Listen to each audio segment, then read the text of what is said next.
Welcome to Hood War Stories. In this episode, I'll be discussing the war between Eastside WILMAS and Westside WILMAS. Wilmington is a neighborhood in the harbor region of Los Angeles, California. It features a heavy concentration of industry and has the third largest oil field in the United States. Nearly 20% of Wilmington's total land area is taken up by oil refineries. The majority of Wilmington is made up of low-rising, low-income houses and apartments. Looming over it all are the massive cranes and walls of containers of the Port of Los Angeles. It's the economic engine of this region. The port also is this town's nemesis, burdening it with the byproducts of world trade, industrial junkyards, heavy truck traffic, noise, and air pollution.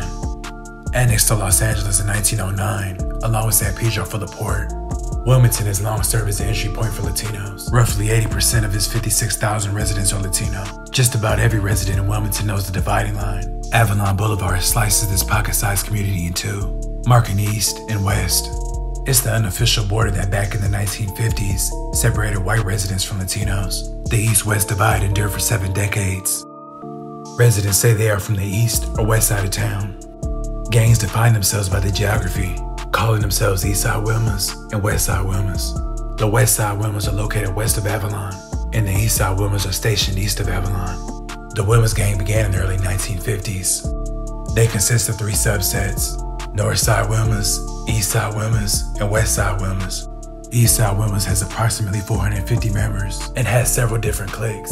The Eastside WILMAS are known to wear red, while the Westside WILMAS' primary color is blue. Eastside and Westside WILMAS once were unified and considered themselves one gang.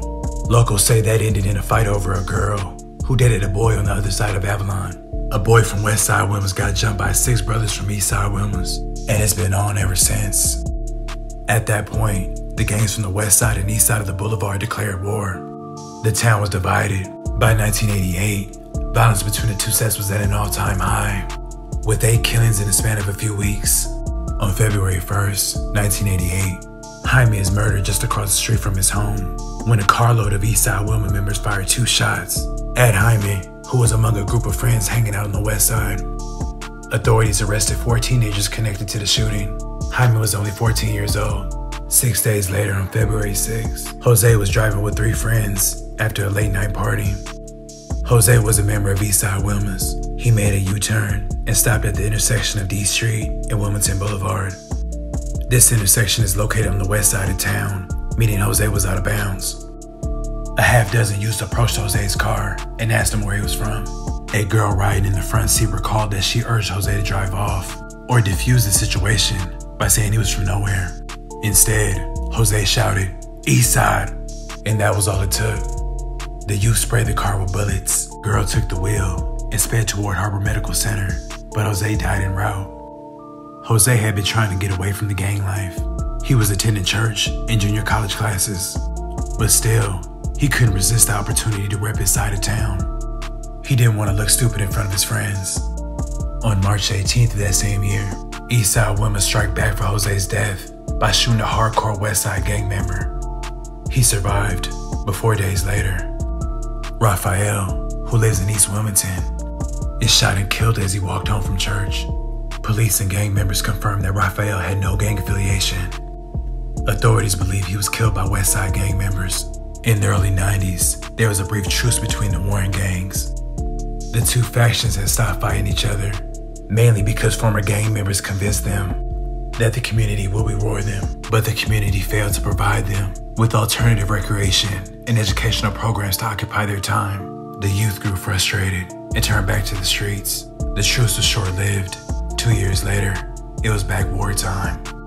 The streets bled and violence carried over into the next decade. In the year 2000, Wilmington had a total of 45 murders, 39 of which were gang-related. On September 18th, 2006, Hector, who was a member of Westside WILMAS, participated in the murder of Sam, also known as Green Eyes. Sam was a member of the rival Eastside WILMAS. 5 days later, on September 23rd, members of the Eastside WILMAS held a car wash to pay for Sam's funeral expenses on L Street and Avalon Boulevard. At about 6:50 p.m., Jose was walking on Neptune Avenue near his home in Wilmington. In an area claimed by the Westside WILMAS, Jose was aware of the rival gangs, but was not a gang member. As Jose got to F Street, he noticed a silver Honda approaching him. At first, Jose thought the Honda was his friend's vehicle. But when the Honda got closer, Jose could see it was not his friend's car. However, he recognized the person in the passenger seat as Jesus, someone he went to middle and high school with. In high school, Jesus associated with members of the Eastside WILMAS. Jose and Jesus looked at each other. Jose did not want to stare at Jesus, so he immediately turned, looked straight ahead, and kept walking. Jose thought it was unusual that Jesus would be in an area claimed by the Westside WILMAS. The Honda slowed, then turned right towards F Street. No more than 20 seconds after Jose saw Jesus, gunshots let out at the intersection of Bayview and F Street. Manuel Lopez was lying on the ground and had suffered from 6 gunshot wounds, 4 of which were fatal. A little over a month later, on October 31st, 2006, Edward and his cousin Richard went to a party in Wilmington across the street from Banning High School. They met Richard's sister Jessica at the party. LAPD shut the party down at around 10:20 p.m. Edward drove Richard and Jessica from the party in his white Blazer. They were driving towards Long Beach on Pacific Coast Highway when they decided to go to a taco stand in the opposite direction. Edward turned left on Eubank Avenue. They made a U-turn and drove back on Pacific Coast Highway. As Edward drove on PCH, a silver Nissan pulled up right next to Edward's Blazer. Edward looked over and saw the driver. He was wearing a mask that had hair and bright yellow teeth, which made Edward think it was a wolf mask. The driver bobbed his head up and down and looked at Edward. Edward turned his attention to the road, then saw a flash from the corner of his eye. The driver's window of the Blazer was shattered, and a bullet hit Edward under the chin, on his arm, and in the chest. Edward tried to catch the Nissan until he realized Richard had been shot too. Edward saw a police officer and swerved to attract the officer's attention. Richard died of a gunshot wound to the head. Jesus Miguel Cedillo from Eastside WILMAS was ultimately convicted of 2 first-degree murders and 2 counts of attempted murder. He was sentenced to 2 consecutive life terms. On Sunday, March 18th, 2018, Cedillo was in the area visiting his friend Joseph, both of whom were from Westside WILMAS. They were both talking, standing on the sidewalk. At approximately 2:20 p.m., a male walked up and fired rounds at the 2 friends. The gunman then fled to a waiting vehicle. Joseph was taken to the hospital, where he was pronounced dead at 2:42 p.m. Caesar was also pronounced dead at the hospital. Fast forward a year later, on September 18th, 2019, around 3 p.m., Melissa was standing with a group of people who had gathered to memorialize Caesar, who was killed in that same location the previous year. At approximately 3:11 p.m., a male walked up and began firing into the group. 4 people were shot. Melissa was pronounced dead at the scene at 3:20 p.m. Alex Gutierrez was also shot.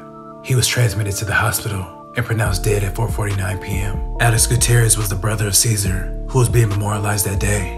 2 other women, a bystander in her 70s and another young adult who was with the group, were also wounded.